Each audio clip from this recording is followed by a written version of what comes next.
अब हम unit 4 maths 4 में पढ़ने जा रहे हैं, जिसके मेन टॉपिक्स हैं binomial distribution, Poisson distribution, normal distribution, probability density function, probability mass function और some basic properties of probability like addition law, multiplication law, conditional probability.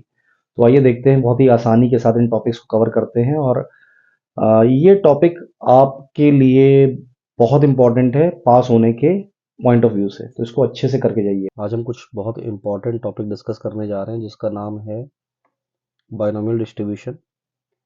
Binomial distribution में कुछ प्रूफ हैं जो कि पूछे जाते हैं, तो कि इम्पॉर्टेंट है तो हम इसे आज डिस्कस कर रहे हैं।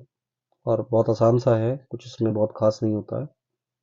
ठीक है, ये फॉर्मूले मैंने आपको ऑलरेडी याद करा रखे हैं। जैसे कि आपको पता है, जो बाइनोमियल डिस्ट्रीब्यूशन होता है उसमें जो फंक्शन होता है वो होता है एन सी आर पी की पावर आर क्यू की पावर एन माइनस आर, जो कि लिखा है पी आर के बराबर।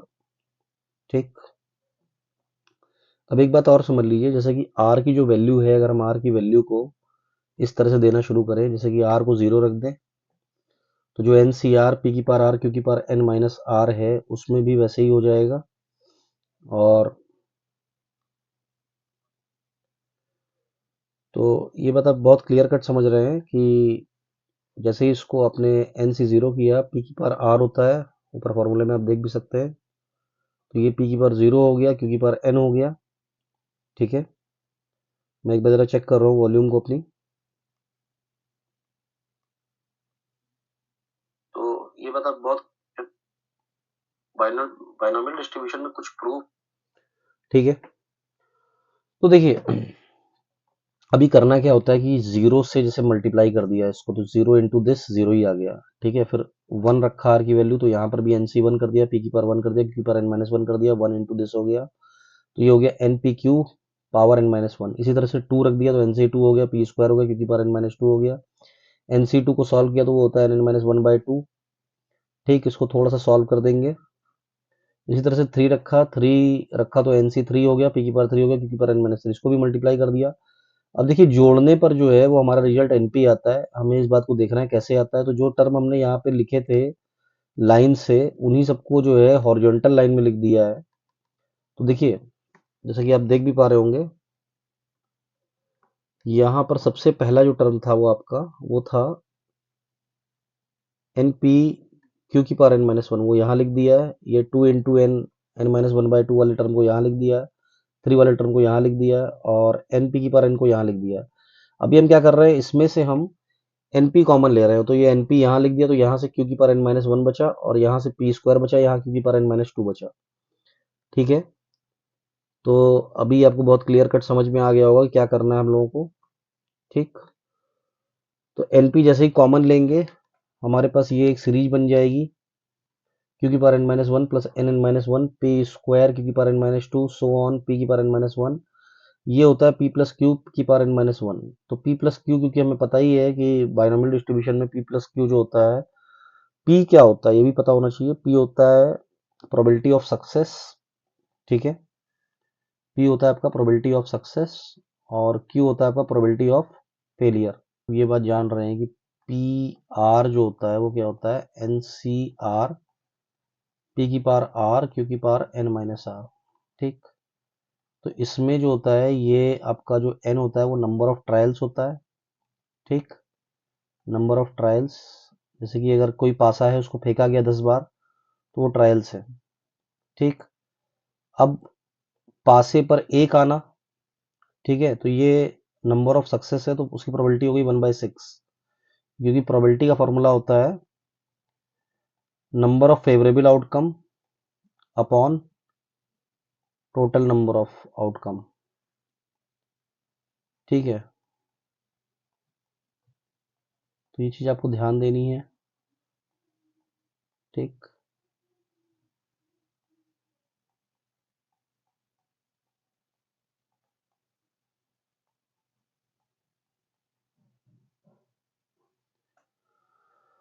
तो ये तो फॉर्मूला हो गया। ठीक है, अभी जैसा कि मैंने बताया, क्या बताया मैंने मैंने बताया आपको कि इसका प्रूफ, जैसे कि मीन जो होता है, मीन क्या होता है इसका, एनपी होता है। ठीक, तो मीन आपका एनपी होता है और वेरिएंस क्या होता है आपका, वो होता है एनपी क्यू। ठीक है, तो ये कैसे आ रहा है ये भी आपको पता होना चाहिए। तो सिंपल है, बहुत सिंपल है। आप जो ये फॉर्मूले लिखे हुए हैं इसी में आप क्या कर दीजिए कि आर की वैल्यू देते जाइए, जैसा कि 0 1 2 हमने दिया भी है यहाँ पे। ठीक है, और उसी को ऐड कर दीजिए। तो जब ये कॉमन लेंगे तो ये, क्योंकि ये क्या होता है, बाइनोमियल का फॉर्मूला होता है, बाइनोमियल थ्योरम का। और ये आपका p प्लस क्यू वन हो जाता है, तो ये एनपी बचता है। इसी तरह से आप आगे भी देखिए, जैसे कि यहाँ पे आप वेरिएंस का फॉर्मूला देखने जा रहे हैं, तो उसमें बहुत सिंपल होता है आर स्क्वायर। जहाँ पे आप अभी आर कर रहे थे वहाँ पे आप आर स्क्वायर कर लेते हैं। ठीक है, और ये मैं लाइन नहीं बनाया हूँ, कोई बात नहीं, देखिए समझ में आ ही रहा है आपके। ठीक है, तो ये 0 इंटू दिस करेंगे 0 ही आएगा, 1 इंटू दिस करेंगे, लिख लिया 4, क्योंकि 2 का स्क्वायर क्या होता है, आर को हमने 2 लिया था। सिंपल है कि 0 1 2 लेते हैं, और क्योंकि उसका स्क्वायर करते जा रहे हैं। ठीक है, 1 का स्क्वायर 1 ही आता है, 2 का स्क्वायर 4 होता है, 3 का स्क्वायर 9 होता है। तो ये वही हमने डायरेक्ट लिख दिया है, और मल्टीप्लाई करके हमने यहाँ पे लिख दिया। अब हमें क्या करना है कि इसी को, जैसे कि यहाँ पे n का स्क्वायर लिखा, उसको n सी एन से मल्टीप्लाई किया, n सी एन की वैल्यू 1 होती है, ये p की पावर n हो गया। ठीक है, अब हमको ये पूरा ऐड करना है। ठीक है, ये पूरा जो है वो ऐड करना है, तो ऐड करके हमने यहाँ पे लिखा है। ठीक है ना, जब हम ऐड करते हैं तो इसका कैलकुलेशन एनपीक्यू आता है। वो कैसे आता है वही दिखाने जा रहे हैं आपको। ठीक, तो इसका कैलकुलेशन एनपीक्यू नहीं आता है फिलहाल, जो वेरिएंस है उसका कैलकुलेशन आता है एनपीक्यू। इसका तो कुछ और ही आएगा, अभी देखते हैं क्या आएगा। तो देखिए, यहाँ पर जो भी चीज़ें आपकी लिखी हुई थी हमने उसको क्या किया कि ऐड करना शुरू किया। ठीक है, देखिए यहाँ पर आप जैसा कि देख पा रहे हैं कि पहला तो कैलकुलेशन जो है वो ज़ीरो ही हो गया। ठीक, वो ज़ीरो यहाँ पे छाप दिया हमने। ठीक है, उसी तरह से जो ये कैलकुलेशन है आपका एन सी वन वाला, ये हमने यहाँ छाप दिया। इसी तरह से एन सी टू वाला हमने यहाँ पे छाप दिया, 4 से मल्टीप्लाई करके, 9 से मल्टीप्लाई करके यहाँ छाप दिया। ठीक, और ये एन स्क्वायर पी की पावर एन यहाँ छाप दिया। ठीक, तो अभी देखिए क्या करना है हमको कि इसमें हमको जब हमने मल्टीप्लाई करके लिख दिया तो एन पी को कॉमन ले लेना है। ये क्यू की पावर एन माइनस वन हो गया, 4/2 हो गया, तो 2, और एक एन कॉमन ले रहे हैं, पी भी कॉमन ले रहे हैं, सब कॉमन लेके लिख दिया। ठीक है, तो ये जो है इस तरह से हो गया। अब देखिए थोड़ा ध्यान देना कि ये जो जो भी लिखा है हमने, इसको अगर हम ब्रेक कर लें, जैसे 2 टाइम है तो इसको एक बार यहाँ लिख लें, एक बार यहाँ लिख लें। उसी तरह से 3 टाइम है तो यहाँ पे एक बार यहाँ लिख लें, बाकी बचा हुआ 2 टाइम यहाँ लिख लें। ठीक, थोड़ा सा इंपॉर्टेंट है, इसको मैं बढ़िया से आपको बताना चाह रहा हूँ। है तो बहुत आसान। ठीक है, बट ये है कि एक बार अगर आप देखे रहेंगे, ये रहेंगे, तो जल्दी से हो जाएगा आपसे। ठीक, तो ये जो है आपने क्या किया कि यहाँ पे जो कैलकुलेशन आपका आया था, ये 2 टाइम, उसको एक 1 टाइम यहाँ लिख लिया और 1 टाइम यहाँ लिख लिया। ठीक है, उसी तरह से आपने क्या किया, ये 3 टाइम कैलकुलेशन आया था, इसको 1 टाइम यहाँ लिख लिया, 2 टाइम यहाँ लिख लिया। ठीक है, तो अभी आप देखिए कि अगर इसको हम जोड़ करके लिख दें तो ये बात क्लियर है कि ये जो है ये p प्लस क्यू हो जाएगा, पावर n माइनस वन हो जाएगा। जैसे यहाँ पे n minus one P common ले लेंगे तो ये इतना हो जाएगा। ठीक है, तो ये सब ये हो गया, सब ऐड वैड किया हमने। ठीक, ऐड करने के बाद जो हमारा कैलकुलेशन है, अब थोड़ा सा ध्यान दीजिएगा यहाँ पे जब हम देख रहे हैं, तो ये जैसे कि n इंटू पी तो ये एन स्क्वायर पी स्क्वायर हो जाएगा। ठीक, और ये 1 - पी को हम लोग क्यू लिख सकते हैं, तो ये हो जाएगा एन पी क्यू। ठीक है, अब होता क्या है एक्चुअली कि जो वेरिएंस होता है, तो वेरिएंस के फॉर्मूले में sigma r square f r जो होता है, पी आर जो होता है, क्योंकि प्रोबेबिलिटी से यहाँ दिखा रहे हैं हम लोग, फंक्शन पी आर का है, तो इसमें आर स्क्वायर पी आर में अगर आर पी आर के स्क्वायर को हम माइनस कर दें तभी हमारा वेरिएंस निकलता है। वेरिएंस होता है स्टैंडर्ड डिवीजन का स्क्वायर। ठीक है, तो इस तरह से चीज़ें हो रही है हमारी। और तो आपको ये बात समझ में आ जाएगी कि हमने क्या किया कि इसको सॉल्व कर दिया, और यहाँ पे जैसे सॉल्व करेंगे आप, तो ये एन पी क्यू है, ये एन स्क्वायर पी स्क्वायर से कैंसिल आउट हो जाएगा, तो sigma square n p q हो जाएगा। तो sigma root n p q हो जाएगा। कहते हैं कि पॉइसन डिस्ट्रीब्यूशन जो है वो लिमिटिंग केस है बायनोमियल डिस्ट्रीब्यूशन का। ये एक बहुत इंपॉर्टेंट प्रूफ है जो मैं यहीं पर आपको बता दे रहा हूँ। ठीक, कई बार पूछा गया, लास्ट ईयर भी आया था। ठीक, बहुत आसान है। तो पॉइसन डिस्ट्रीब्यूशन का जो फॉर्मूला होता है वो होता है ई की पावर माइनस लेमडा, लेमडा की power r upon factorial r.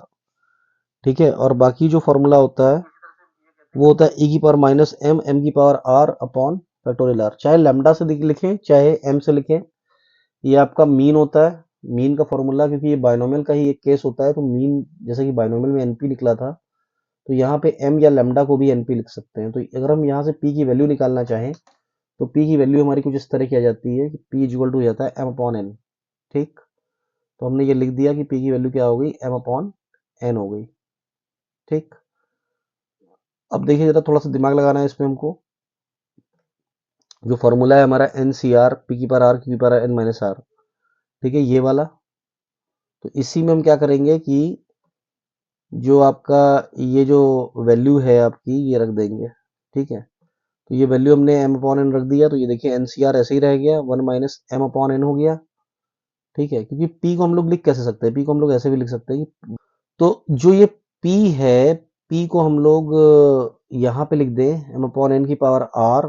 ठीक है, और क्यू को लिख दे वन माइनस पी, तो वन माइनस पी से ये क्या हो जाएगा, हो जाएगा एन माइनस आर। ठीक, तो अभी देखिए इसमें क्या करना है हमको, थोड़ा सा एक काम करना है कि एन सी आर को हमको एक्सपेंड कर देना है इस तरह से।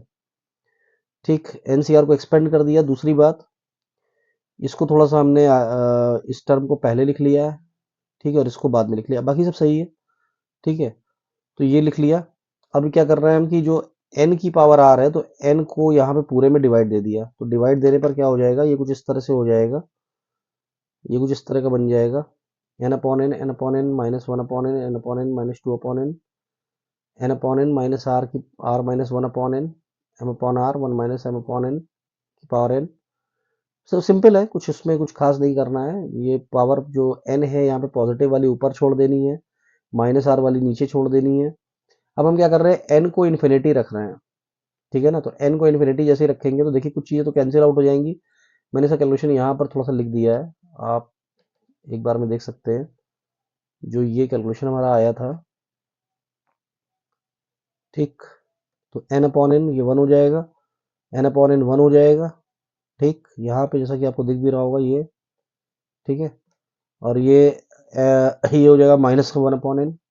अब देखिए होता क्या है कि इस तरह से हमने जब लिख दिया तो n को जब इन्फिनिटी रखेंगे तो वन अपॉन इन्फिनिटी जीरो हो जाएगा, टू अपॉन इन्फिनिटी जीरो हो जाएगा, तो ये सारा जीरो हो जाएगा।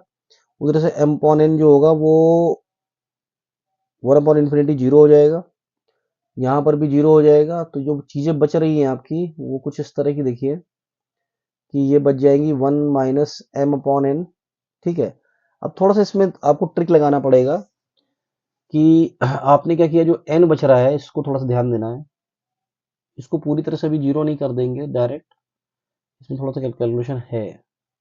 ठीक है, तो इसको कैसे लिखेंगे, इसको जैसे कि आप ये है one minus m upon n है, उसकी पावर आपकी है एन, तो यहाँ पे माइनस से अगर मल्टीप्लाई कर ले तो पावर में भी माइनस वन से मल्टीप्लाई कर सकते हैं। ठीक है, और इसी को हम क्या कर दें कि one minus m upon n करके यहाँ पे माइनस एन कर दे अपॉन एम कर दे और एम का मल्टीप्लाई कर दे। भाई किसी भी चीज़ से मल्टीप्लाई करें डिवाइड करें बात बराबर हो जाएगी।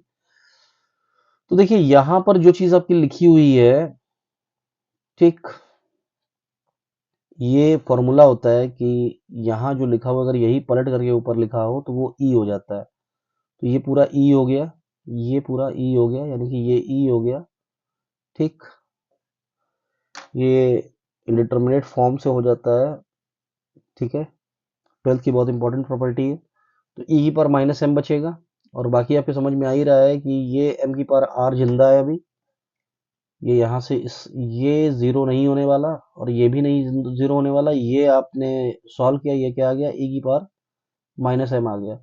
तो यही आपको प्रूव करना था कि बायनोमियल डिस्ट्रीब्यूशन ही जो है अगर उसको हम सही से सॉल्व करें तो वो क्या आ जाता है, पॉइसन डिस्ट्रीब्यूशन का फॉर्मूला दे देता है। बहुत इंपॉर्टेंट है, पिछले लास्ट ईयर भी आया है। तो कभी कभी क्या हो रहा है कि कुछ question as it is repeat कर जाते हैं, इसलिए मैंने आपसे कई बार बोला भी था कि इसको तैयार कर लीजिए, लिख के लाइए, और लिखेंगे तो आपके समझ में आ जाएगा। बट कोई बात नहीं, मैंने आज बता दिया आपको। तो एक बार उसको, एक बार में तो नहीं आएगा, खैर 2 बार 3 बार लिख के देखिए, समझ में आ जाएगा, बहुत मुश्किल नहीं है। तो चलिए कुछ प्रॉब्लम्स में चलते हैं हम लोग। बाइनोमियल डिस्ट्रीब्यूशन का जो फॉर्मूला है वो कुछ इस तरह का होता है, एनसीआर पी की पावर आर क्यू की power n minus r, where p x बराबर आर होता है, एन जो है नंबर ऑफ ट्रायल होते हैं, आर सक्सेस होता है, पी प्रोबेबिलिटी ऑफ सक्सेस होता है, क्यू प्रोबेबिलिटी ऑफ फेलियर होता है। देखिए इसमें आपको ध्यान रखना है कि जो मीन है वो एनपी होता है और वेरिएंस एनपी क्यू होता है। तो इसमें 2 नंबर का एक क्वेश्चन है जो कि पूछा जाता है, 2 मार्क्स का एक प्रॉब्लम है। वो कैसे आता है जरा देखिएगा, ये 2 मार्क्स में आता है कि इसमें क्या दिया हुआ है कि आपका दिया हुआ है कि कमेंट करना है कि ये बाइनोमियल डिस्ट्रीब्यूशन हो सकता है कि नहीं, जबकि इसका मीन जो है वो 6 दिया है और वेरिएंस 9 दिया हुआ है, 6 और 9 दिया हुआ है। तो हमें पता है कि जो एनपी होता है वो म्यू मीन होता है, मीन तो मीन हो गया 6 और वेरिएंस वेरिएंस होता है एनपी क्यू, वेरिएंस को स्टैंडर्ड डेविएशन का स्क्वायर भी कहते हैं, सिग्मा स्क्वायर। तो वो 9 हो गया। हमने दोनों इक्वेशंस को 1 और 2 लेट किया, 1 और 2 को डिवाइड किया, तो 9/6 1.5 आ गया। 1.5 देखिए, एक बात आपको पता है कि जो पी और क्यू की वैल्यू होती है वो 0 से 1 होती है। तो क्योंकि P 0 से 1 होता है, वैसे Q भी 0 से 1 होता है। ये वैल्यू क्योंकि 1 से ज्यादा आ रही है, तो ये ऐसा कोई भी बाइनोमियल डिस्ट्रीब्यूशन पॉसिबल नहीं। मोर प्रॉब्लम है जिसमें आपको ये कह रहा है कि ये भी क्वेश्चन जो है आपका 7 मार्क्स तक भी चला जाता है, या 7 मार्क्स में 2 क्वेश्चन इस तरह के आ जाते हैं। तो ये कह रहा है कि पी एक्स बराबर 4 है और पी एक्स बराबर 2 है, इधर 9 से मल्टीप्लाई है, एंड अगर 6 हो तो आपको बताना है कि ये बाइनोमियल डिस्ट्रीब्यूशन अगर सेटिस्फाई करता हो तो P की वैल्यू क्या होगी और पी एक्स बराबर 1 पे वैल्यू क्या होगी।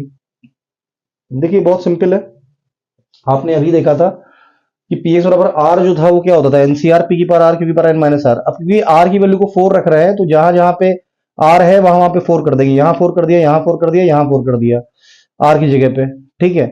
अब क्योंकि एन आपका 6 दिया हुआ है तो यहाँ पे 6 लिख दिया, यहाँ पे 6 - 4 हो जाएगा, तो 6 - 4 कितना होता है, 2 होता है, ठीक है।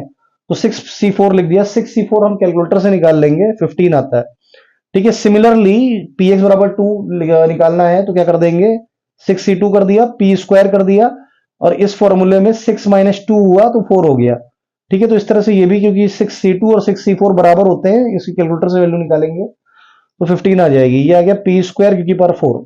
अब देखिए ये कंडीशन दी हुई है, तो इस कंडीशन में हमने यहां से इक्वेशन नंबर 1 से वैल्यू रख दिया और इस वैल्यू को इक्वेशन नंबर 2 से रख दिया, ठीक है, या ये रख दिया यहाँ पे। ये इसको सॉल्व किया तो सॉल्व करने पे हमें पी स्क्वायर कट जाएगा, तो यहाँ पे पी स्क्वायर बचेगा, इधर क्यू की पावर 4 है कि क्यू स्क्वायर है, तो इधर क्यू स्क्वायर बचेगा। अब हमें ये पता है कि पी प्लस क्यू क्या होता है, 1 होता है, ठीक है। तो क्यू क्या हो जाएगा, 1 माइनस पी हो जाएगा, तो 1 माइनस पी रख दिया, इसका होल स्क्वायर कर दिया, ए प्लस बी का होल स्क्वायर होता है a square plus b square plus 2ab, यहाँ माइनस है तो a square plus b square minus 2ab, तो -2ab हो गया, तो -2p आ गया, ये हो गया ए स्क्वायर यानी कि 1 का स्क्वायर, ये हो गया p का स्क्वायर। तो अब 9p स्क्वायर इधर लेफ्ट हैंड साइड में था, इधर इसको लेकर के आ गए, तो 9 में से 1 गया तो कितना हो गया, 8p स्क्वायर। ये इधर आ गया तो प्लस हो गया, ये आ गया माइनस हो गया, तो ये इक्वेशन हो गई हमारी। इसको कैलकुलेटर पे सॉल्व कर लेंगे, ये वैल्यू आ जाएगी।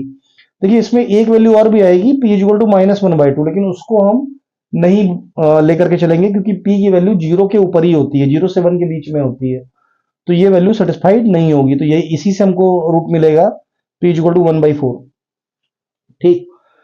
अब देखिए p इक्वल टू 1/4, क्योंकि ये क्वेश्चन की डिमांड थी कि p की वैल्यू बताएं, तो p की वैल्यू बता दिया गया है कि p की वैल्यू 1/4 है। इसके बाद हम लोग क्या कर रहे हैं कि हमें x इक्वल टू 1 पे वैल्यू चाहिए थी, जैसा कि क्वेश्चन डिमांड कर रहा था कि 1 पे वैल्यू बताओ। तो हमने क्या किया, r की जगह पे 1 रख दिया, 1 रख दिया तो क्या हो गया, n हमको क्वेश्चन में दिया हुआ था 6, तो 6c1 हो गया, ये भी वैल्यू निकाली थी p की। क्योंकि होता क्या है कि q प्लस p 1 होता है, तो q कैसे निकलेगा, 1 माइनस p निकलेगा, तो 1 माइनस p कर दिया, तो 1 माइनस p करने पे क्या हो गया, 3/4 आ गया, 3/4 को यहाँ पे रख दिया। ये क्योंकि फॉर्मूला जो है, फॉर्मूला फिर से हम वही बात कर रहे हैं कि हमको r को 1 रखना है, तो 6c1 हो गया, p की पावर 1 हो गया, यानी कि 1/4 की पावर 1 हो गया, और यहाँ पे 3/4 की पावर 6 - 1 हो गया, यानी कि 5 हो गया। तो इसको कैलकुलेटर पे सॉल्व कर लिया, ये आ गया 0.35, बहुत इजी सा है, आप कर सकते हैं बड़े आराम से। देखिए अब हमें एक नया क्वेश्चन करना है जो कि है फिट अ बाइनोमियल डिस्ट्रीब्यूशन। तो बाइनोमियल डिस्ट्रीब्यूशन में x और f दिया हुआ है। सबसे पहले हम स्टार्टिंग क्या करते हैं कि x और f को मल्टीप्लाई करते हैं।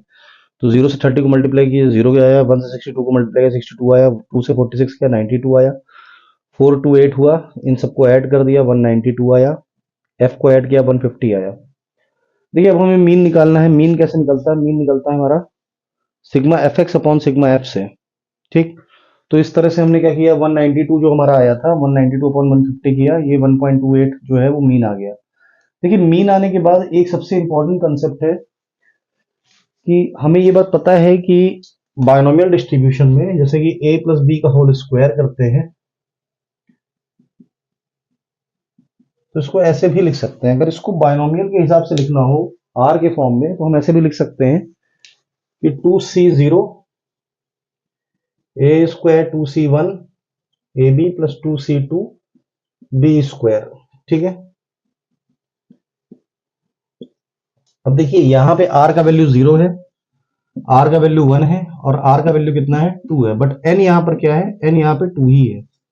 ठीक, तो यहां पर भी अगर आप ध्यान दें इस प्रॉब्लम में, तो हम यहां पे देख रहे हैं कि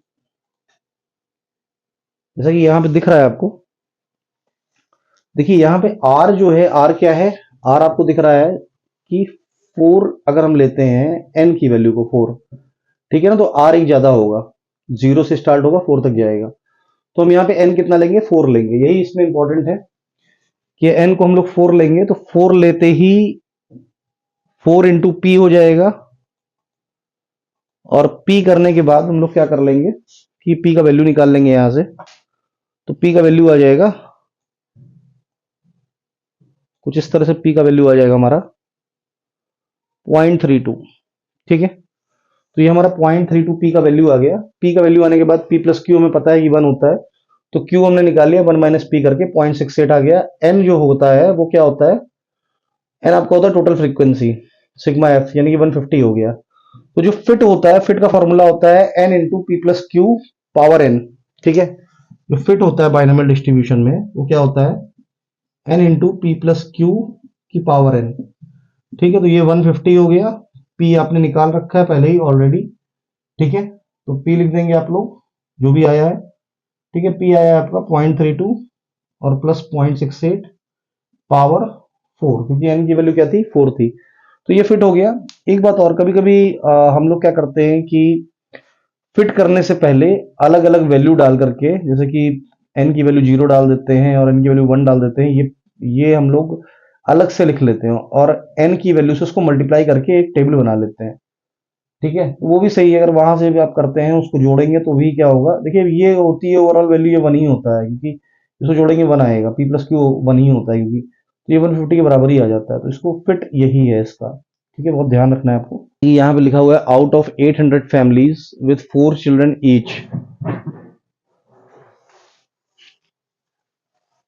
how many families would you expect to have 2 boys and 2 girls, at least 1 boy, no girl, at most 2 girls, assume equal probabilities for boys and girls।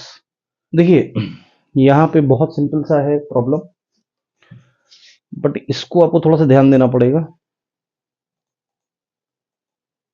जैसे यहाँ पे आप देख रहे होंगे कि n की वैल्यू जब 800 दी हुई है, ठीक है, तो n जो होगा कैपिटल N 800 हो जाएगा, और इसमें क्योंकि लड़का होने की प्रोबेबिलिटी को हम हाफ ले लें तो p इक्वल टू हाफ हो जाएगा, q इक्वल टू भी हाफ हो जाएगा, क्योंकि p प्लस q क्या होता है, 1 होता है।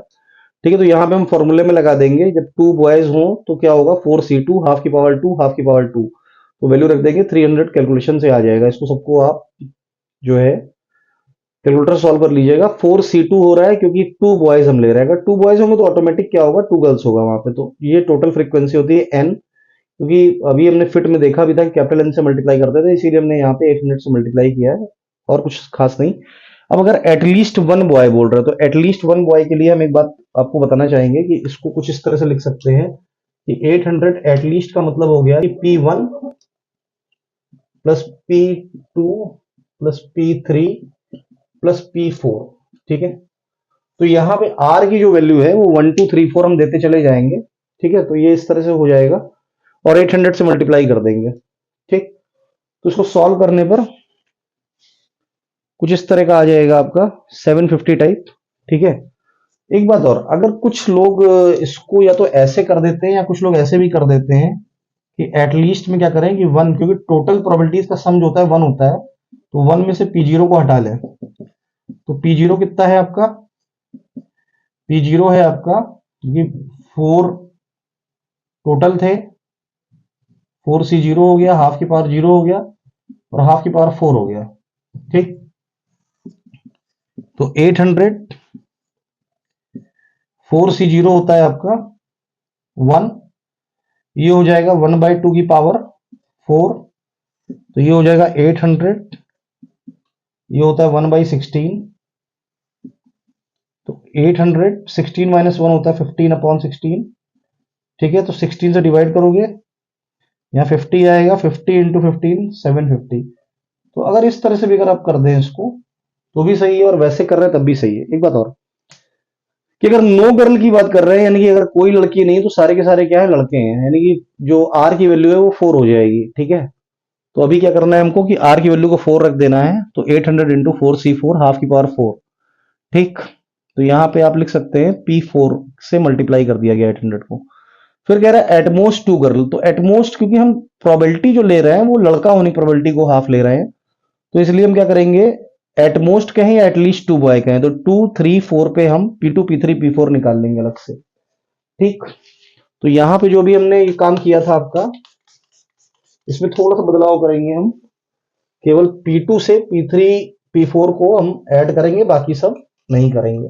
ठीक, तो ये हमारा सॉल्यूशन आ जाएगा। P2 P3 P4 को निकालना इसमें दिखाया जा रहा है, यहां से आप P2 P3 P4 को निकालेंगे, कुछ 6 + 4 + 1 करके आएगा, इंटू 1/16 इंटू 800, तो वो 550 हो जाएगा। तो बहुत आसान है, बहुत इंपॉर्टेंट बहुत है ये।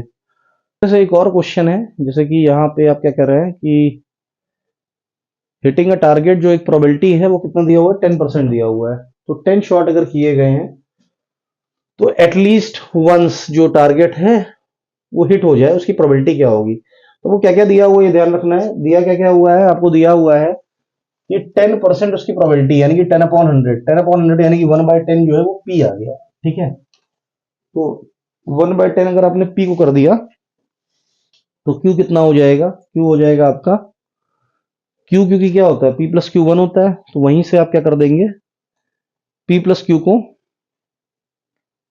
1 लिख देंगे। ठीक है, तो इसकी बात हम लोग कर रहे हैं ये, तो Q हमारा क्या हो गया, Q हो गया 9/10। ठीक है, P हमारा हो गया था 1/10।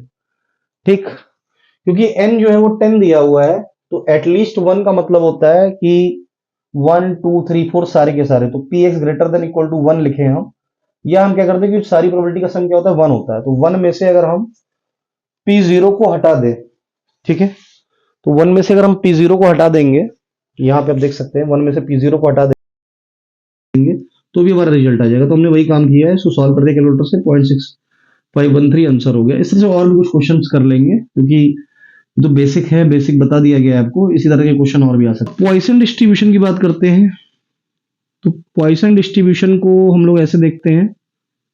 ठीक है, ये इसका रिजल्ट है, प्रूविंग टाइप है। ठीक, तो इसको थोड़ा सा एक बार देखिएगा करके, इसमें डिफरेंशिएशन किया गया है। बहुत रेयर है कि ये पूछा जाए, लेकिन एक बार करके देख लीजिएगा इसको भी। ठीक है, इतनी जल्दी नहीं पूछा जाता है। और ये फॉर्मूला इसका, जैसे कि पॉइसन डिस्ट्रीब्यूशन का फॉर्मूला है, तो कुछ लोग ये फॉर्मूला लिखते हैं, कुछ लोग थोड़ा सा अलग फॉर्मूला लिखते हैं। जैसे कि मैं जो फॉर्मूला बोलता हूँ वो कुछ इस तरह का बोलता हूँ, 3x = r e की पावर माइनस लैम्डा, लैम्डा की power r upon factorial r। जो मीन होता है वो होता है लैम्डा, और जो वेरिएंस होता है इसमें लैम्डा ही होता है।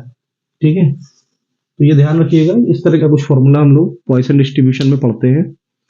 कुछ लोग यहाँ पे लैम्डा लिखते हैं, कुछ लोग एम लिख देते हैं, वो जैसा भी लिखा जाए उससे कोई फर्क नहीं है, तो इस चीज को ध्यान। अभी जैसा कि हम लोगों ने जो है पॉइसन डिस्ट्रीब्यूशन को फिट करने के लिए देख रहे हैं, अभी बाइनोमियल किया भी था, तो सेम क्वेश्चन रहता है। पहले आप इसको दोनों को मल्टीप्लाई करेंगे, जोड़ देंगे, सिग्मा एफ एक्स आएगा अपॉन सिग्मा एफ आएगा, तो ये लैम्डा आ गया 0.5। लैम्डा 0.5 आने के बाद क्या करेंगे, इसकी वैल्यू डाल देंगे 0.5।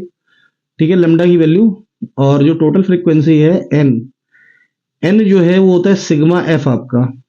ठीक, तो वो 200 है। जब आप इसको फ्रीक्वेंसीज को जोड़ेंगे तो आप देख भी रहे हैं 122 + 60 + 15 + 2 + 1, ये आ जाएगा 200। इसका एक टेबल भी बना सकते हैं हम लोग, जैसे हमने बाइनोमियल बनाया था।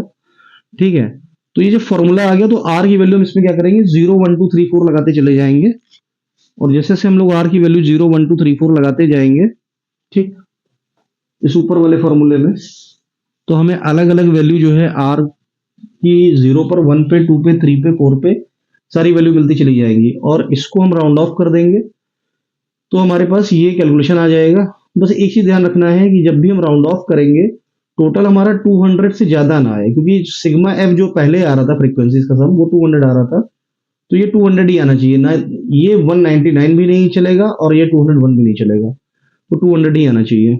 इसी तरह का एक क्वेश्चन है, कह रहा है कि अगर a car hire firm has two cars, it hires out day by day the number of demands for a car on each day is distributed as a Poisson distribution with mean 1.5। अब इसमें question में ही दे दिया कि Poisson से करना है, तो lambda दिया हुआ है कि 1.5 है, ठीक है। Calculate the proportion of days on which there is no demand. No demand का मतलब कि आप जो है P0 की बात कर रहे हैं, और विच डिमांड इज रिफ्यूज्ड, ठीक है। तो क्योंकि दो कार है, ठीक है, तो मैक्सिमम जो डिमांड हो सकती है वो 2 कार की हो सकती है, और नो डिमांड का मतलब कि क्या हो जाए कि आर की वैल्यू को आप 0 कर दें। जैसे इसमें आर की वैल्यू को 0 करेंगे तो लेमडा की पावर 0 हो जाएगा, ई की पावर माइनस लेमडा है, और यहां पर भी फैक्टोरियल 0 हो जाएगा, फैक्टोरियल 0 1 होता है, ई की पावर माइनस 1.5, तो ये पहला आंसर आ जाएगा आपका 0.2231। इसी तरह से जब आप रिफ्यूज करे दे रहे हैं, कोई भी डिमांड ना हो, तो टोटल प्रोबेबिलिटी का सम 1 होता है, तो 1 में से मैक्सिमम कितना आप कर सकते हैं, एक्स जो है वो 2 मैक्सिमम ले जा सकते हैं, और जो है या तो 0 कर सकते हैं, या 1 कर सकते हैं, 2 कर सकते हैं, तो 0 1 2 सबको हमने माइनस कर दिया है, 0 1 2 को माइनस करेंगे तो कुछ इस तरह का रिजल्ट हो जाएगा। ये थोड़ा सा इंपॉर्टेंट है, अगर आप इस कैलकुलेशन को ध्यान दें तो ये कैलकुलेशन थोड़ा इंपॉर्टेंट है, आपको समझना पड़ेगा कि नो डिमांड में हम क्या करेंगे कि कोई भी कार हम ना लेके जाए, यानी कि 0 कार लेके भी ना जाए, 1 भी ना लेके जाए, 2 भी ना लेके जाए, तो हम इन सबको माइनस कर देंगे नो डिमांड के लिए, ठीक है। तो इसका फॉर्मूला लगा देंगे, ई पर माइनस लेमडा जो है सभी में होगा, ठीक है, और यहाँ क्या हो जाएगा, लेमडा की पावर 0 अपॉन फैक्टोरियल 0, और लेमडा की पावर 1 अपॉन फैक्टोरियल 1, लेमडा की पावर 2 अपॉन फैक्टोरियल 2, ठीक। तो ई की पावर माइनस लेमडा जो है वो कॉमन आ जाएगा, ठीक, और जो कुछ भी है वो आपका सॉल्व कर देंगे, जैसे कि यहाँ पे 1 + 1.5 ये कैलकुलेटर से सॉल्व कर देंगे हम लोग, ठीक,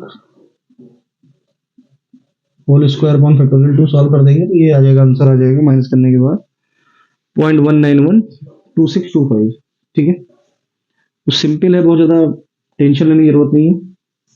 इस तरह से एक और क्वेश्चन है, इसको आप अपने आप से करिएगा, ठीक। एक इंश्योरेंस कंपनी है जिसमें फंड्स जो है वो 0.005% करके है, ठीक, और सर्टेन एक्सीडेंट होता है हर साल। What is the probability that the company must pay off no more than 3 of 10,000 insured risk against such incident in a given year। तो 3 से ज्यादा वो इंश्योरेंस क्लेम नहीं कर रही है, ठीक। तो जैसा कि अभी हम लोग ने किया था कि हो सकता है कोई इंश्योरेंस क्लेम ना करे, या एक इंश्योरेंस क्लेम ना करे, या 2 इंश्योरेंस क्लेम ना करे, या 3 इंश्योरेंस क्लेम ना करे, तो टोटल क्योंकि प्रोबेबिलिटी का सम 1 होता है, 1 में से सारे इंश्योरेंस जो क्लेम हुए हैं उनको हटा करके हम आसानी के साथ ये वैल्यू निकाल देंगे, जो कि हमारी आ रही है 0.0016, ठीक है। तो बहुत इंपॉर्टेंट है। इसके बाद हम लोग चलते हैं नॉर्मल डिस्ट्रीब्यूशन के लिए। तो नॉर्मल डिस्ट्रीब्यूशन में कुछ ज्यादा कुछ खास नहीं याद रखना है आपको। नॉर्मल डिस्ट्रीब्यूशन में आपको ये याद रखना है कि इसमें जो z होता है वो z का फॉर्मूला होता है x minus mu upon sigma, ठीक है। इसी से z की वैल्यू से ही सारे क्वेश्चन सॉल्व होते हैं, ठीक। और मीन और जो वेरिएंस है इसका वो म्यू म्यू रहता है। एक बहुत इंपॉर्टेंट क्वेश्चन है जिसमें हम ये कह रहे हैं कि सैंपल जो है वो 100 ड्राई बैटरी सेल का दिया हुआ है, जिसको टेस्ट करना है, ठीक है। 100 ड्राई बैटरी सेल का सैंपल दिया है, और मीन इसका 12 दिया है, स्टैंडर्ड डेविएशन 3 दिया हुआ है। हमें निकालना है कि ऐसे कितने सेल होंगे जिनकी जो लाइफ है वो 15 आवर से ज्यादा हो, ठीक, या लेस देन 6 आवर हो, या 10 और 14 आवर के बीच में हो, ठीक है। तो जब हम 15 आवर वाले सेल को निकालेंगे कि इससे ज्यादा हो, तो यानी कि x ग्रेटर देन 15 होगा, तो z ग्रेटर देन, हम यहाँ पे 15 रखेंगे, 15 माइनस 12 अपॉन 3 हो जाएगा। ये फॉर्मूला होता है z का, x minus mu upon sigma कहें या x minus x bar upon sigma कहें। ठीक है, यहाँ पे क्योंकि म्यू जो है वो x बार की वैल्यू, x बार की बात हो रही है। देखिए म्यू होता है जब आपका जो पॉपुलेशन की बात होती है, और जब एक्स बार होता है तो वो सैंपल की बात होती है। तो यहाँ पे सैंपल दिया हुआ है, इसलिए एक्स बार लिखा गया है फॉर्मूले में। तो इससे क्या आ जाएगा, इससे 1 आ जाएगा। तो पी जेड ग्रेटर देन 1 निकालना है, क्योंकि हमें ये बात पता है कि ये डायग्राम में हमें 1 से बड़ी वैल्यू चाहिए। तो 0 से इन्फिनिटी जो वैल्यू होती है वो हमारी 0.5 होती है। तो 0.5 में से जो 1 पर वैल्यू होती है वो हम टेबल से देख लेंगे। ठीक है, तो वो आती है 0.3413। तो हम इस वैल्यू में से ये माइनस कर देंगे, तो ये आ जाएगा, क्योंकि 100 सेल की बात हो रही है तो 100 से मल्टीप्लाई कर देंगे, 15.87 आ जाएगा परसेंट पे। ठीक है, देखिए वैल्यू भी मैं आपको दिखा दे रहा हूं कैसे वैल्यू निकाली जाती है। ठीक, जैसे आपको 1 पे वैल्यू चाहिए है, तो सबसे पहले तो नॉर्मल डिस्ट्रीब्यूशन का टेबल देखना पड़ेगा। कई बार आपको टेबल बुक जो है क्वेश्चन पेपर में दिया भी रहता है। जैसे यहाँ पे देखिए नॉर्मल डिस्ट्रीब्यूशन का टेबल है, यहाँ पे 1 पे वैल्यू चाहिए, तो 1 पे 0 में वैल्यू देखेंगे, वो हो गई 0.3413। ठीक है, तो ये 0.3413 का ही यूज किया गया है। ठीक, वहां पर, और हम लोगों ने इस तरह से ये वैल्यू यहाँ पर माइनस कर दी थी।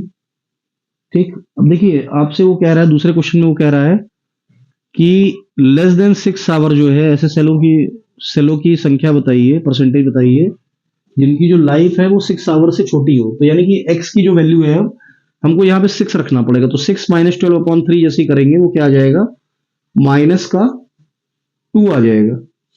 ठीक, तो माइनस का 2 करेंगे, तो -2 से छोटा हो, यानी कि -2 से छोटा, यानी कि ये चीज हमको, ये एरिया चाहिए। तो -2 से छोटा हमारे पास नहीं होता है। ठीक है, तो हमें क्या करना पड़ेगा, सिमेट्री के रीजन से 2 से बड़ा लेना पड़ेगा। तो 2 से बड़ा, जैसे कि 1 से बड़ा हमने लिया था, तो क्या किया था, 0 से इंफिनिटी में से 1 को माइनस किया था। वैसे ही हम क्या करेंगे, 0 से इंफिनिटी में से 2 की वैल्यू को माइनस कर देंगे। तो ये 0 से इंफिनिटी लिखा हुआ है, ये 0 से 2 की वैल्यू है। अब 2 पे हमको फिर से देखना पड़ेगा कि क्या वैल्यू होती है। ठीक है, तो 2 पे हम जाकर के देखते हैं क्या होता है नॉर्मल डिस्ट्रीब्यूशन में। नॉर्मल डिस्ट्रीब्यूशन में आपका 2 पर जो वैल्यू होती है वो होती है आपकी 0.4772। ठीक है, तो ये हमने वैल्यू ले लिया और यहां पर हमने जो है इसको रख दिया। ठीक, बहुत इंपॉर्टेंट क्वेश्चन है, बहुत कई बार पूछा गया है। तो ये आप इस तरह से 0.5 में से ये हटा देंगे तो 0.0228 आ जाएगा। इसको 100 से मल्टीप्लाई करेंगे 2.28% आ जाएगा। अब देखिए जो लास्ट प्रॉब्लम है वो 10 और 14 के लिए चाहिए। तो 10 और 14 के लिए एक बार 10 रखेंगे, एक बार 14 रखेंगे, तो वैल्यू आपकी आ जाएगी कुछ इस तरह की, माइनस का 0.67 और प्लस का 0.67, यानी कि आपको ये ग्राफ चाहिए।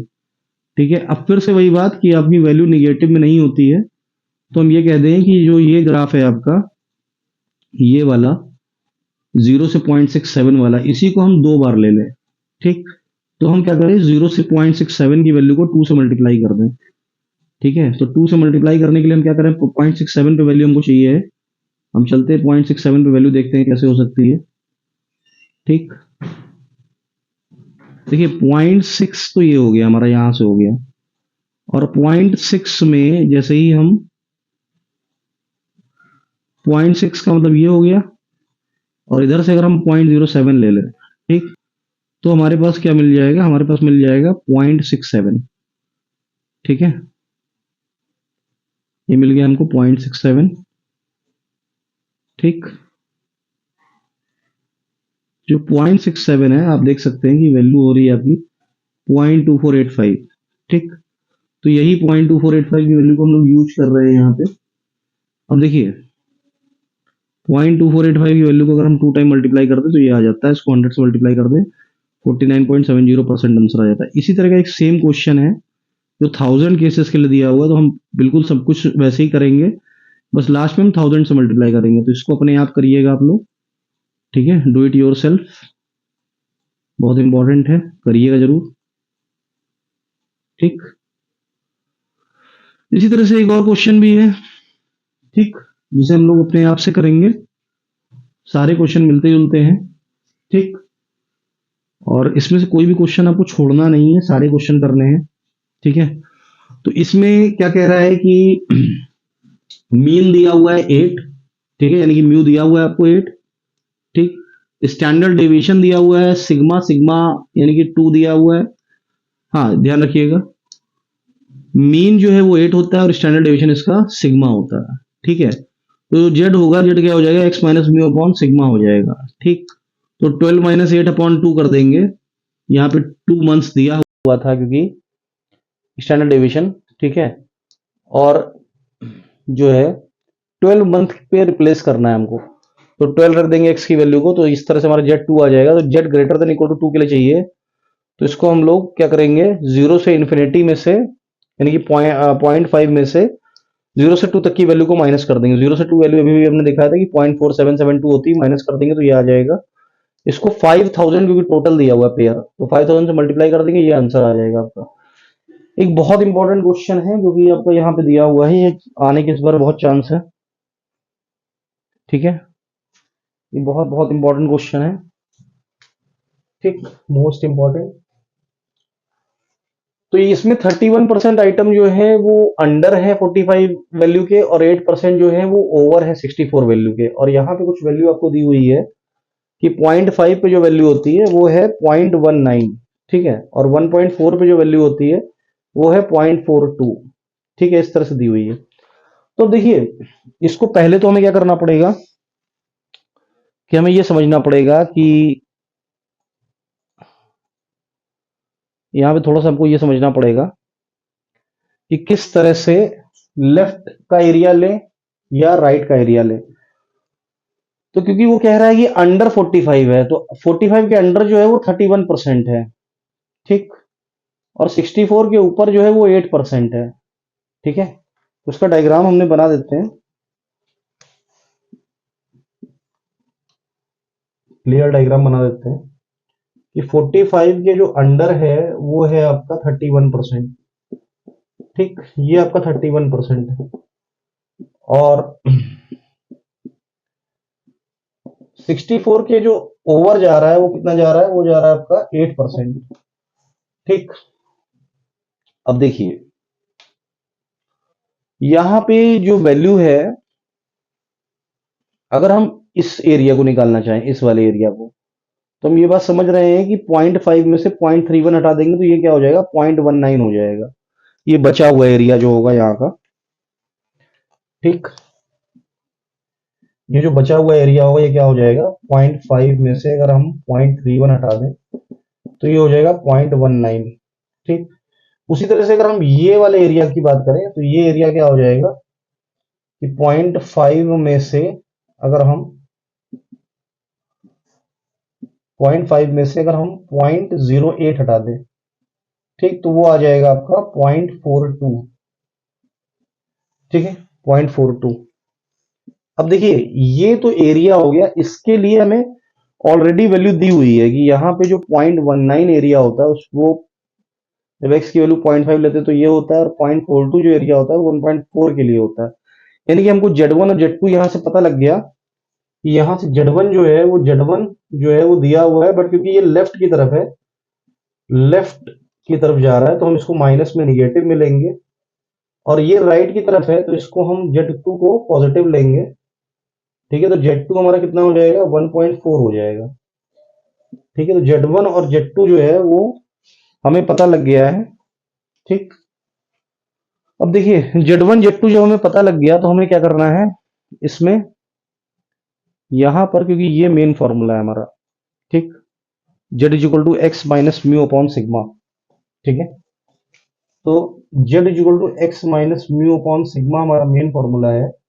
तो एक बार Z1 रख देंगे माइनस का 0.5।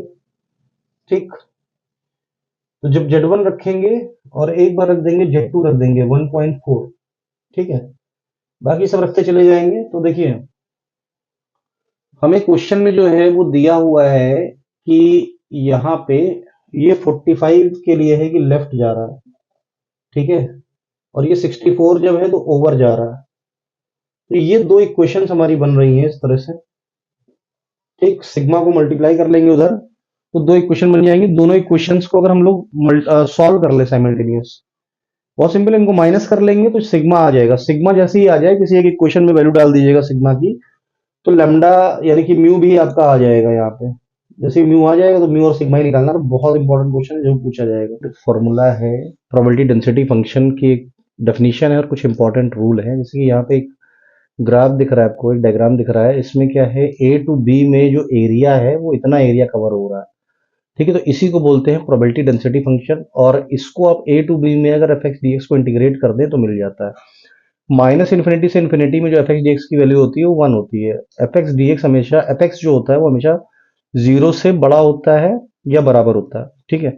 जो की पॉइंट्स हैं वो ये हैं कि ये बराबर होता है, और एफ एक्स जो होता है, जो सी डी एफ होता है, क्यूमुलेटिव डिस्ट्रीब्यूशन फंक्शन, उसका अगर हम डिफरेंशिएशन कर दें तो हमें जो है प्रोबेबिलिटी डेंसिटी फंक्शन जो है वो मिल जाता है, एफ एक्स मिल जाता है, ठीक है। तो ये आपसे 2 नंबर पूछा जाएगा, आपको बताना रहेगा, ठीक। इसी तरह से एक और चीज है जो कि प्रोबेबिलिटी मास फंक्शन है, ठीक।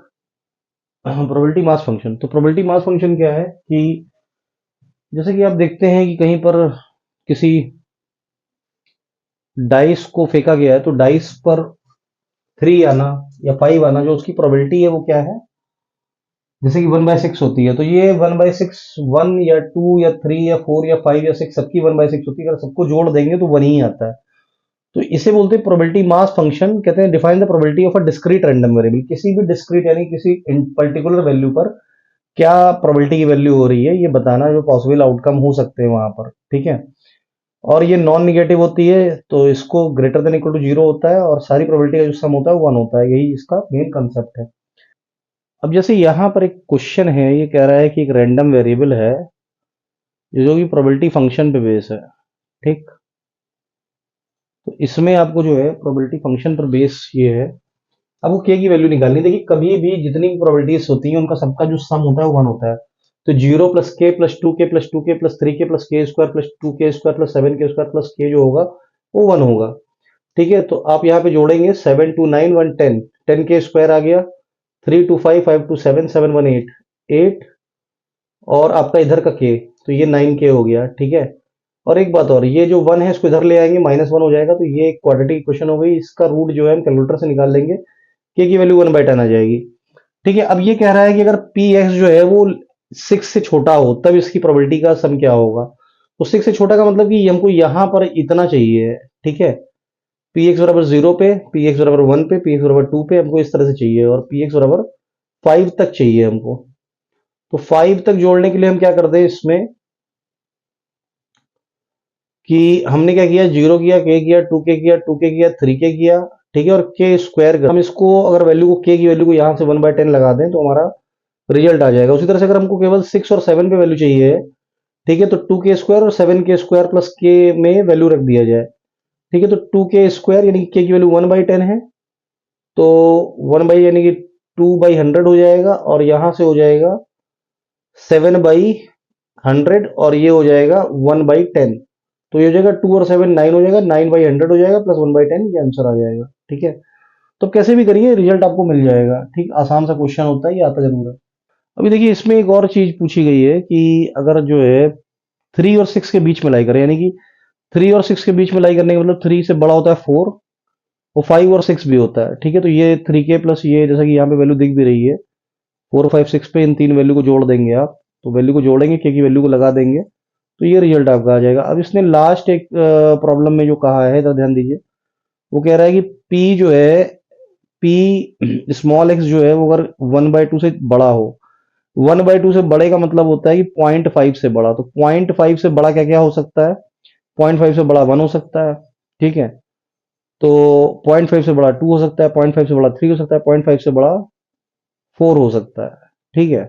तो इस पे हम लोग प्रोबेबिलिटी निकालने जा रहे हैं, इसे के पे निकाल, तो के 1/10 है। 1/10 क्या होता है, 1/2 से 0.5 से छोटा होता है, तो ये हमारा, ठीक है।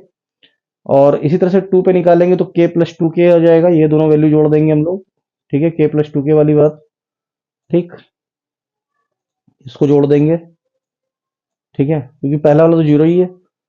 तो ये हमारा जो है 3/10 आ जाएगा। 3/10 भी 1/2 से छोटा होता है। उसी तरह से 5/10 जो है वो 1/2 के बराबर होने लग गया है, ठीक है। तो अब हम ये देख रहे हैं कि हमें जो चाहिए, हमें चाहिए कि जब 1/2 से बड़ी वैल्यू हो जाए, तो 1/2 से बड़ी जब हमने 4 पे चेक किया, तो देखिए 8/10 आ रहा है। 8/10 जो होता है वो आपका 1/2 से बड़ा होता है, यानी 0.5 से बड़ा होता है। ठीक, 8/10 का मतलब हो गया आपका 0.8। ठीक है, तो 0.8 0.5 से बड़ा होता है। तो जो मैक्सिमम वैल्यू इसकी आ रही है वो क्या आ जाएगी, 4 आ जाएगी। यहाँ पे 4 आने पे ये होल्ड कर रहा है। ठीक है ना, बड़े की कंडीशन होल्ड कर रहा है। ठीक, अब देखिए एक और इम्पोर्टेंट क्वेश्चन है, ये अभी आया भी था कुछ समय पहले। तो इसमें दो तरीके होते हैं, जैसे कि यहाँ पे सक्सेस जो है 1 और 6 आने के होते हैं। तो 1 और 6 आने का अगर सक्सेस है और मीन और वेरिएंस कह रहा है, तो देखिए या तो एक तरीका ये है या दूसरा तरीका ये है कि जो सक्सेस है आपकी पी, वो क्या है 1 और 6 आने का, यानी कि 2 फेवरेबल है और 6 टोटल है, क्योंकि जो सैंपल स्पेस है वो क्या हो जाएगा 1 2 3 4 5 6, और जो फेवरेबल है, फेवरेबल आउटकम, वो क्या हो जाएगा 1 और 6। ठीक है, तो ये 2 हो गया, ये 6 हो गया, ये 1/3 हो गया। तो Q क्या हो जाएगा, Q हो जाएगा 1 माइनस पी, क्योंकि P प्लस Q क्या होता है 1 होता है। तो Q जो होगा वो हो जाएगा 1 माइनस 1/3, यानी कि 2/3। तो जो मीन होता है, मीन क्या होता है, मीन होता है तुम्हारा n into P binomial distribution में। और जो वेरिएंस होता है, वेरिएंस क्या होता है, वेरिएंस होता है एन पी क्यू। ठीक है, तो n है कितना आपका, n है आपका, देखिए यहाँ पे जो p है वो 1/3 है, और जो n है आपका, ठीक, और डाइस टॉस थ्राइस, तो 3 बार उछाला जा रहा है, तो n जो गिवन है वो 3 गिवन है, तो ये 1 हो जाएगा, और ये 3 हो गया, ये 1/3 हो गया, ये 2/3 हो गया। तो ये कट जाएगा, ये 2/3 आ जाएगा। ठीक है, अच्छा आंसर हम लोग पहले चेक कर लेते हैं। तो जैसे कि यहाँ पे अगर हम लोग देखें तो मीन कितना हो रहा है हमारा, मीन जो है, मीन हमारा हो रहा है 1, और वेरिएंस हो रहा है हमारा 2/3, जैसा कि आपको दिख भी रहा होगा यहाँ पे। ठीक है, मीन 1 हो रहा है और वेरिएंस हो रहा है 2/3। इसको दूसरा जो तरीका लगा रखा है इन्होंने, दूसरा तरीका क्या लगाया है कि इन्होंने ये तो ठीक है 1/3 और 2/3 निकाला, फिर इन्होंने जीरो सक्सेस के लिए निकाला। ठीक है, यानी कि जीरो सक्सेस का मतलब कि 3 बार अगर आप फेंक रहे हैं तो पहले भी 2/3 आए, 2/3 है, 2/3, यानी फेल हो जाए तीनों बार। तो फेल होने का ये आ गया, फिर उसी तरह से 2 बार फेल हो, एक बार सक्सेस आए। एक बार सक्सेस को लिया, 1/3 को लिया, 2 बार फेल किया। अब इसमें 2 बार को जो है सक्सेस लिया, एक बार को फेल किया, या तीनों बार का सक्सेस ले लिया। तो ये हमारा जो है प्रोबेबिलिटी डिस्ट्रीब्यूशन आ गया हमारा 0 1 2 3 पे। अब इन तीनों को हमने मल्टीप्लाई कर दिया, 0 1 2 3 ऐसे लिखा, एक्स पी हमने ऐसे लिखा, और पी आई एक्स आई ऐसे लिखा। ठीक है, जब हम पी आई एक्स आई को जोड़ते हैं तो हमारा बीन आता है। ठीक, और हम जब P i x i square को, अगर इसके स्क्वायर करके हम पी आई में मल्टीप्लाई करते हैं, उसको जोड़ते हैं, तो हमारा जो है p i x i square आ रहा है। और ये वेरिएंस का एक फॉर्मूला इस तरह से भी होता है कि P i x i square minus mean का स्क्वायर। तो 5/3 -1 करोगे तब भी यही आंसर आएगा। तो ये दो मेथड है। ठीक है, और जो ये तरीका है वो डेंसिटी फंक्शन या मास फंक्शन का तरीका है। बाकी सिंपल तरीका ये है। ठीक है, लेकिन ये भी आपको आना चाहिए, क्योंकि कॉम्प्लिकेट क्वेश्चन आ सकता है जिसमें आपको ये ज्यादा आसान पड़ेगा। ठीक है, उसी तरह से एक और क्वेश्चन भी है, इसमें प्रोबेबिलिटी डेंसिटी फंक्शन दिया हुआ है, कुछ इस तरह का दिया हुआ है। क्योंकि जो प्रोबेबिलिटी डेंसिटी फंक्शन होता है माइनस इन्फिनिटी टू इन्फिनिटी 1 होता है, तो इसमें माइनस इन्फिनिटी टू इन्फिनिटी में जब आप इंटीग्रेट करोगे, तो क्योंकि एक्स स्क्वायर का हो जाएगा x³ 3, ये हो जाएगा x⁻6/6। 0 से 1 में इंटीग्रेट कर रहे हो, वैल्यू रख दोगे, तो इसको जब सॉल्व करोगे तो k की वैल्यू 6 आ जाएगी। अब k की वैल्यू 6 आ जाने के बाद क्या करोगे आप कि जो मीन होता है आपका, मीन का ये फॉर्मूला होता है, और ये रॉ मोमेंट दिए हुए हैं आपके, तो रॉ मोमेंट के ये फॉर्मूले हो गए। ठीक है, उस तरह से आप निकाल दोगे, और ये आपका वेरिएंस का फॉर्मूला हो जाएगा। तो इस तरह से भी आप कर सकते हो। देखो एक तरीका इसमें तो यही करना पड़ेगा, ये भी इंपॉर्टेंट है क्वेश्चन। ठीक, तो इतना ही है इसमें। बाकी कुछ प्रोबेबिलिटी के ऊपर बेस चीजें आती हैं, जैसे कि प्रोबेबिलिटी का जो है, एक ये पी ए यूनियन बी जो होता है, पी ए 2 नंबर पूछ सकता है, पी ए यूनियन बी जो होता है, अगर आपका डिसजॉइंट इवेंट हो जाए तो वो क्या हो जाता है, ये 0 हो जाएगा, और ये जो है फॉर्मूला इसमें कन्वर्ट हो जाएगा, पी ए यूनियन बी बराबर p a plus p b. ठीक है, उसी तरह से अगर कोई इवेंट हो रहा है और होने और ना होने की जो प्रोबेबिलिटी का सम होता है वो 1 होता है। ठीक है, इसी तरह से ये सारी कुछ चीजें बेसिक दिया हुआ है। ठीक, ये क्या क्या होता है, म्यूचुअली एक्सक्लूसिव इवेंट क्या होते हैं, फेवरेबल इवेंट क्या होते हैं। ठीक है, तो थोड़ा सा हल्का सा आपको पता होना चाहिए। बाकी बायस थ्योरम आपके कोर्स से हट चुका है, तो